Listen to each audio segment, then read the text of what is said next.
Welcome along to our first session here on Fooltime. I want to send a shout out going out to our sponsors, Horse Race Motors down the Ray Street. Go and check them out. Right, now we get into it. Joining us, we have our man Ra Walker joining us. Kia ora, bro. Welcome back to the show. Good morning, boys. Good to be back on Full-Time, the only show that matters in terms of sport, and we're looking forward to an exciting weekend of footy with the Kiwis and also the AV.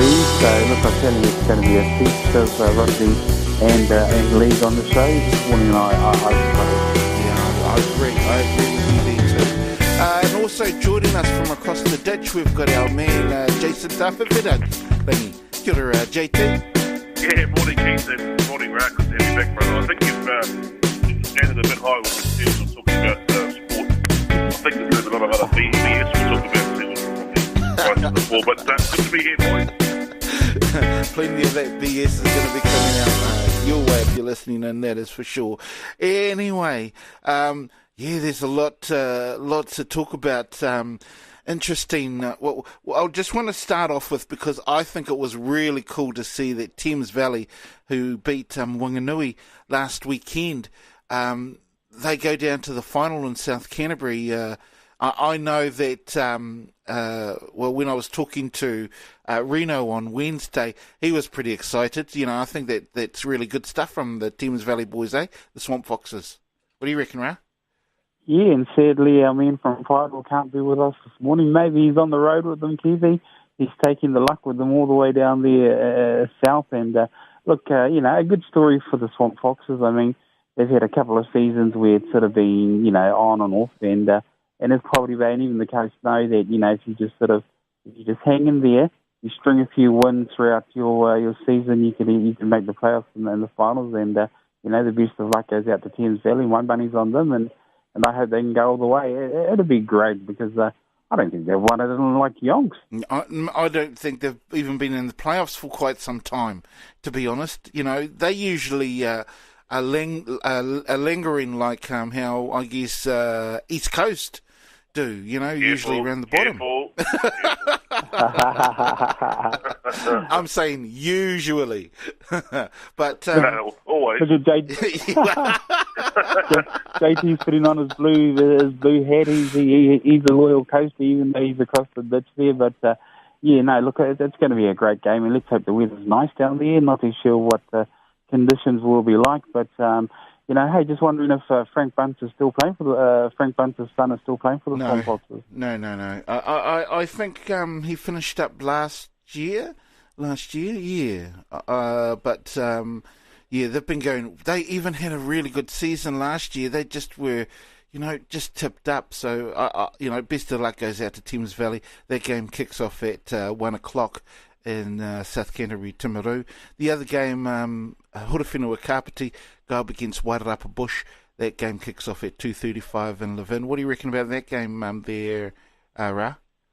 Yeah, it's a traditional game, between two sort of country cousins, two rivalries. I mean, both unions are about yay distance apart. So, there'll be a lot of fiery antics, I believe, when the two of them come together. And look, I've got to back the green and reds of the Bush. They've had a few not too bad seasons, and I've seen a number of their games, and they've got some really talented young up and coming players, and I think they're going to be just a little too strong for Hurawhenua Kapiti. But look, it's going to be a great game. Yeah, it's going to be a good game either way. Yeah. Now, I'm not sure if you caught the game last night there, Ra, but Waikato were able to. Now you'll notice I got it right this time, JT? Got the pronunciation. I did notice that, Keithy.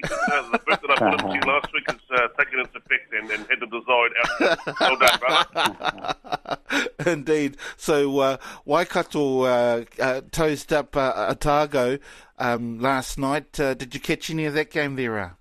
I saw some of the highlights, and I'm trying to think of Waikato's fiery flying Fijian with the orange boots. Reece. A real standout player, and one to keep an eye on. If he hasn't already made Fijian honours, he may well make New Zealand selection. But look, I tell you, he's got a bit of gas on him, and a hard man to contain once he's in full flight. Yeah, no, he's got plenty of gas in him, that's for sure. I think he scored a hat-trick last weekend last week I should say, against Northland in the semi-final. So yeah, he's a real flyer, that boy. I tell you what, but yeah, congratulations, of course, goes out to Waikato, who were able to, I guess, get a bit of revenge off of Otago, who took the shield off of them about 2 or 3 weeks ago. So yeah, it's nice that they don't get the log of wood, of course, which they would have loved to do, but at least they get the win in the final, Ra? Yeah, and I like some of their top management and coaching staff. John O'Gibbs, former Māori All Black, and also Roger Randall, who have been sort of lending their experience from many years back to the young Waikato team. And look, I'll tell you, they've always been a force to be reckoned with, and no doubt they'll continue to into 2019. Auckland, Canterbury today, of course, Eden Park in Auckland. Been a while since Auckland have, I guess, been in a final, eh? Oh, you're right, Keithy. Look, I'll tell you, it's been like a million years. I mean, all of a sudden, whatever's happened in the drinking water has sort of turned around into good fortune for the Blue and Whites of Auckland, and they're starting to show that form of how they used to be many, many moons ago, and it was only a matter of time before they got the A into G. I mean, they are one of the biggest unions to choose to select players from. But look, they've had an outstanding season, and no doubt they're going to keep that momentum going. But up against the former foe, it's going to be a close match. But no, I'm going to put my money on the Aucklanders this time around, I think. Okay, fair enough. Well, they have been, leading the competition pretty much throughout the season anyway. So they're having a good season. And it's good to see that traditional Auckland-Canterbury match in a final too, isn't it? Oh, it is. And, you can't take anything away from the Red and Blacks of Canterbury. I mean, they've been there so many times, not just at NPC level, but also, in Super Rugby terms, Super Rugby grade. They've just got talented players coming out of, left, right and centre everywhere. So, they're going to be very, very hard to beat. And I suppose all money's going to be on the Southern bin, when the game kicks off. But, yeah, no, I'm still going to favour the Aucklanders. I think this could be their year. It's been many seasons since they've even been this close, So, but Canterbury, yeah, there's a reason why they are the best or one of the best teams in the world. And, all will be revealed after the match, I believe. One of the things that I guess I was pretty disappointed in the game last night was the fact that it was empty. It was an empty stadium, nearly nobody showed up. It was almost pretty much the same the weekend before when they played Northland in the in the semi-final. I actually thought that the game was played in Whangarei because there were more Northland supporters there than there were Waikato supporters, which kind of amazed me. What do you reckon the crowd is going to be like? Because I tell you what, the crowds just haven't really been showing up to the games this season, have they? Yeah, no, you're right, Keithy. Actually, not just this year, but for a few seasons now. And I think they should get a better than average crowd this time around, especially Auckland Canterbury. I mean, these are two of the powerhouses in New Zealand rugby, and when they come together, it's really for money to go and watch them live. But I suppose nowadays a lot of people just like sitting back in front of the box and watching it there. But maybe they need to take a leaf out of some other sporting codes around the world where they have some sort of television blackout, which means that fans, supporters have to get down to the stadium to support their team. I think a little while back I made mention that in American football they do that in the States. They've been doing that for years. Yeah. And that's why whenever you watch their games, the stadiums look really packed.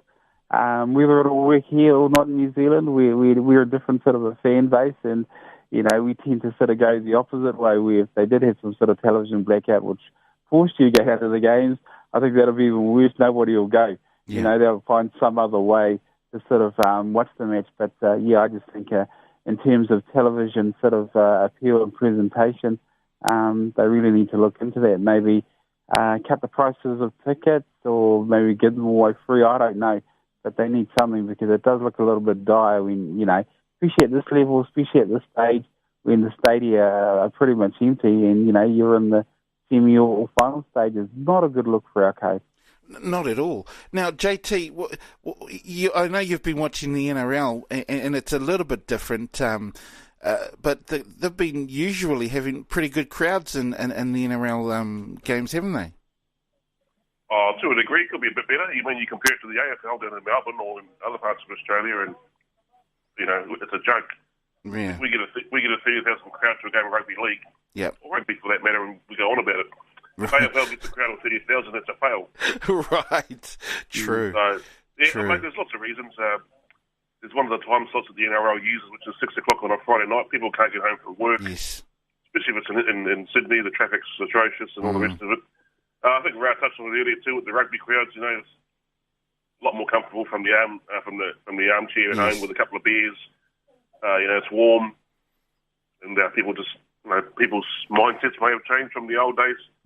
Or maybe the time slots need to be changed back to an afternoon on a Saturday where the weather's better, daylight. I know it's to all appease the TV audiences with the time slots that they do play these games in, but something's got to give, mate, because I've seen some crowds in both codes this year that are absolutely laughable. When one of them, in fact, was the Kiwi Test a couple of weeks ago. That was just terrible. That was nearly an empty. How many? I think it was 15,000. Is that right there, JT? Give or take, Keithy, absolutely an embarrassment. But I think we touched on it last week. Fair enough too. The Kiwi boys were in a bit of a hole. The Australian side missing some superstars from recent times. So maybe next time, 12 months' time, if we fast forward and the Kiwis have a successful tour of the UK starting tonight, and who knows if they have another game at Mount Smart, this time next year, there might be 20,000, 25,000 or whatever. Indeed. Anyway, just going back to rugby there, the All Blacks tonight, tonight, they'll be playing the Wallabies in Japan. How do you reckon that game will go? Have we lost our man, Ra Walker, once again? Oh, sorry, Keithy. Oh. I was just waiting for the intro. But no, I think I thought, it's going to be a good game. I mean, I think the stadium's just about to sell out. So the Japanese people and supporters should be treated to a feast of top class rugby. But you can never trust these Aussies, especially when they're away from home.